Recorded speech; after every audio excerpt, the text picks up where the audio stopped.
WFRB TV Local 5, your local election headquarters. This is Newsmaker Sunday with your host, Tom Zaleski.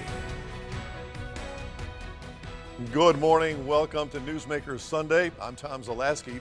This morning, we discuss all things De Pere. The Brown County community has a rich history with Native Americans, the first to call the area home. In 1634, European Jean Nicolet visited and was greeted by the Winnebago tribe. The area then became a trading post.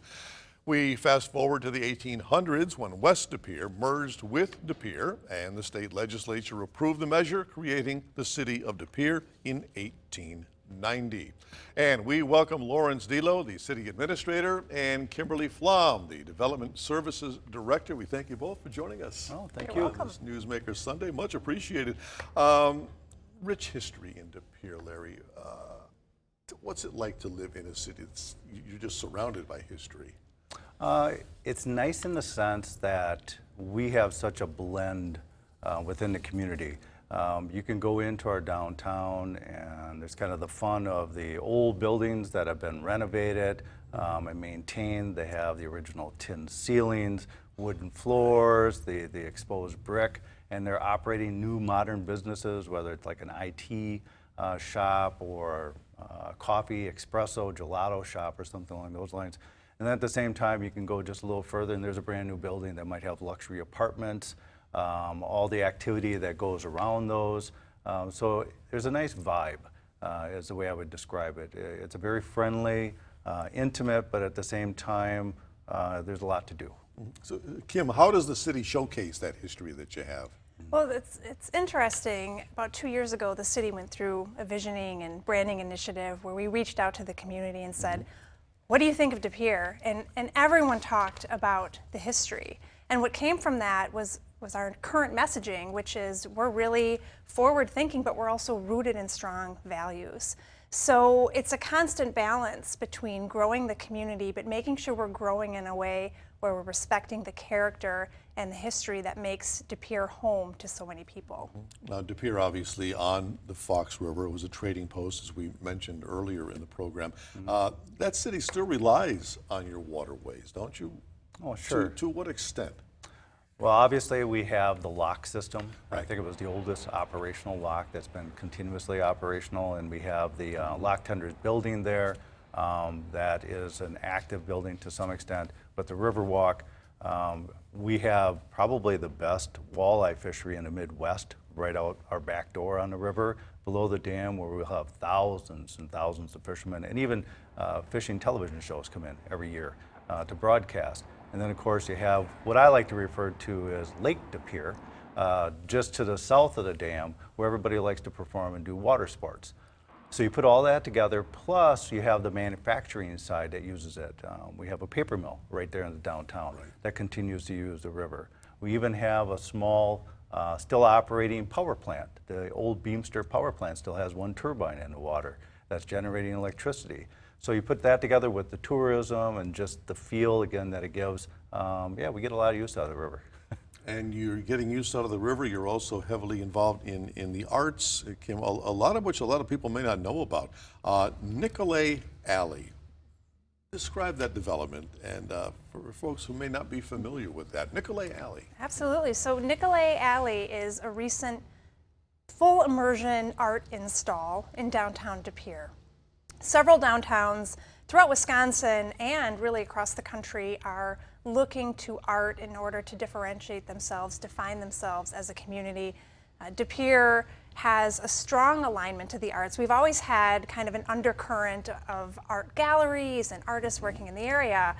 What we have done in the last year is we engaged with 2 artists to take a walkway, essentially a pedestrian walkway in between 2 buildings, and look at a full immersion art experience. So it combines lighting, sculpture, photography blended with art to create a pedestrian walking space, a gathering space that really makes you think. It's all themed around honeybees, and it sort of tells the story through art of honeybees. We think it's really unique. We think it's something a little different than the murals and sculptures that, well, certainly are important, but you kind of see them everywhere, and it's been received really well. And honeybees, hot topic right now, so this falls Right. in line Yes. exactly. Larry, sustainability for any city is important. How does your city view your projects with respect to sustainability? Well, we started really pushing the sustainability, I want to say about 7 or so years ago, and just recently we adopted a sustainability commission. Prior to that, we had kind of an internal team within the city staff that worked on things. And some of the examples, we have a green roof on City Hall, 8,000 square feet of that. We're very unique in that sense. Again, it absorbs stormwater, lowers heating costs, lowers air conditioning cost. We've gone after things like LED lighting for street lighting and within facilities, and we have compressed natural gas vehicles to get rid of emissions in a number of our fleet vehicles. We've used electric vehicles in the past within our park system. So we do take the sustainability part very important. Another piece that fits in that a lot of people don't think about is stormwater. We've really taken the lead on trying to promote and utilize facilities that manage stormwater in a way that it puts clean water back into the system. And we have a series of ponds throughout the city. If you look at what De Pere is doing compared to a lot of the other areas within the state, we're really at the cutting edge for taking care of stormwater. And so we really do want to continue to move forward with sustainability. We're, again, with the new Sustainability Commission, we're trying to promote more into the community itself. A lot of it's been internal with city facilities, city operations, and now this commission's kind of taking the charge of saying, all right, what can we do within the community to get everybody excited about this and to start doing more? Everybody does things like recycling, but we want to go beyond the typical, and this commission is just kind of starting to get their feet on the ground with doing that. So you've got all the high-tech stuff, and yet you're still able to keep that history Trying, yep, absolutely. intact.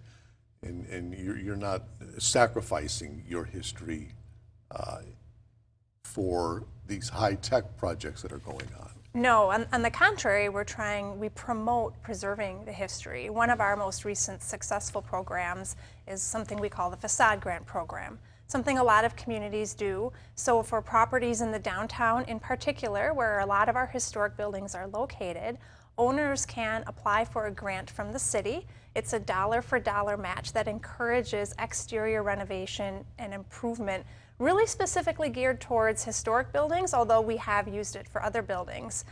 The city has had this program for a long time, but in 2017 made some adjustments to the guidelines thanks to the Common Council and the Redevelopment Authority. We have seen over a 400% increase in the use of that funding in the last couple of years, and we're seeing a lot of facades in the downtown becoming restored and renovated and taking on that historical appearance. So again, trying to blend the new with the old. Both. We're talking De Pere this morning, and we have more of our conversation right after this, so please stay with us.